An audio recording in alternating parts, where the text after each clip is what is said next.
As global dynamics shift and domestic economic challenges mount, Iceland is once again reconsidering its stance on joining the European Union (EU).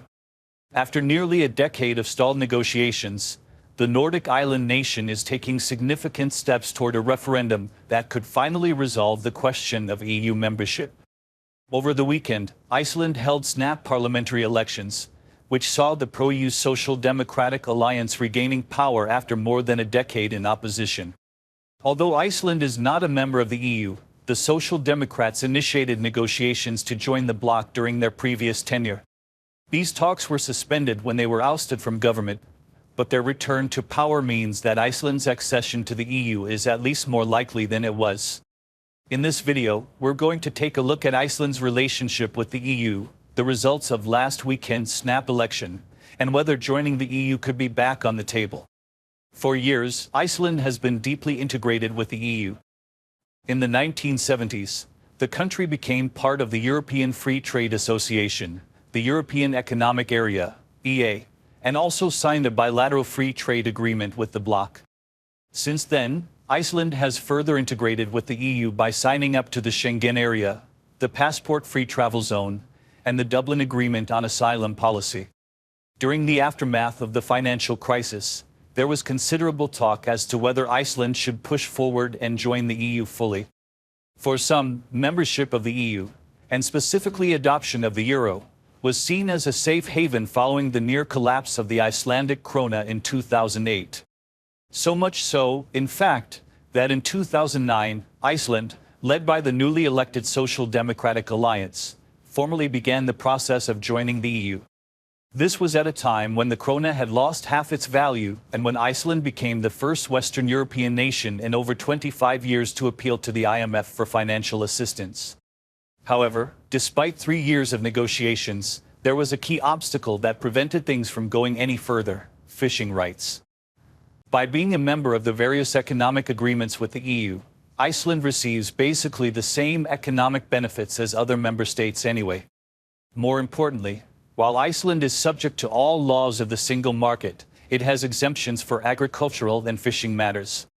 Agriculture and fisheries are not covered by the EA, with the only stipulations focusing on a gradual opening up of trade in those areas through separate agreements.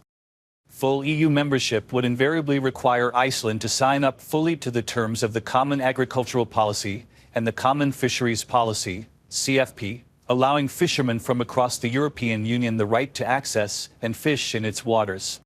For a country where fishing occupies such a central place in society and in the economy, employing some 9,000 people, or 5.3% of the workforce, and contributing an estimated 25% of GDP when indirect effects of the ocean cluster are included, giving up control of their fisheries would be deeply controversial. During these negotiations, the Social Democrat government was becoming increasingly unpopular after it introduced a series of austerity measures. Simultaneously, polls were showing that Icelandic opinions on joining the EU had soured.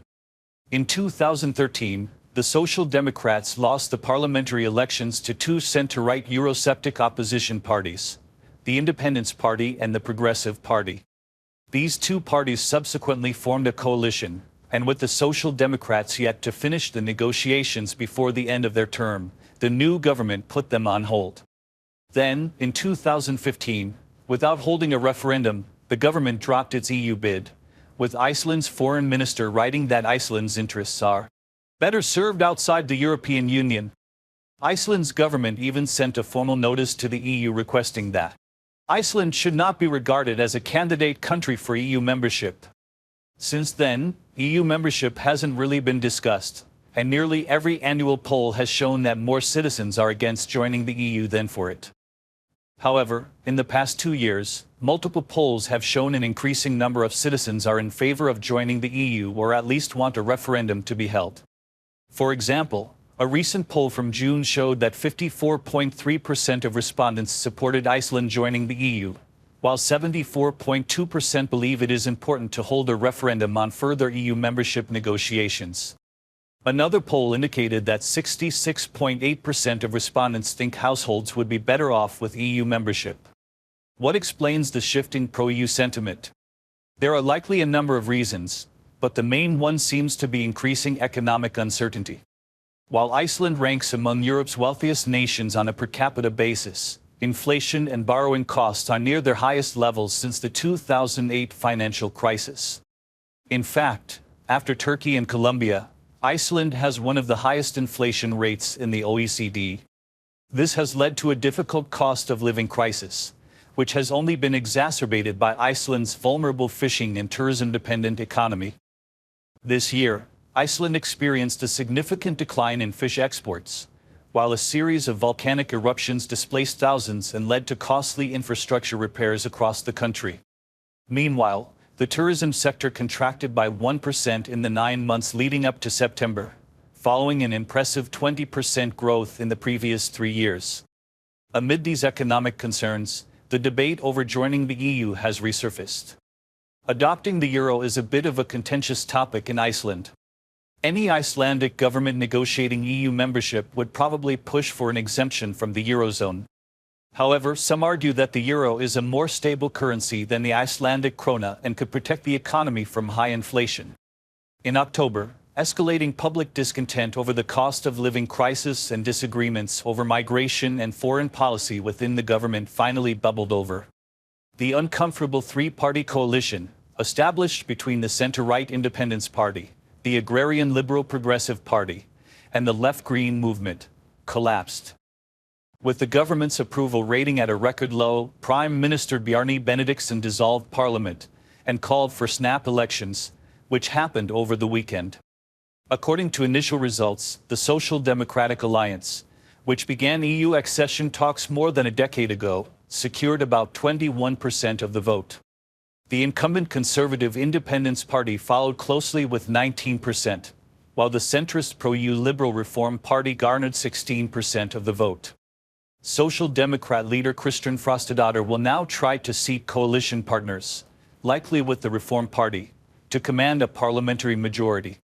If coalition talks do go this way, an EU referendum could very much be back on the table. Back in 2022, these parties requested the center-right government to hold an EU referendum, and even created a draft bill the following year.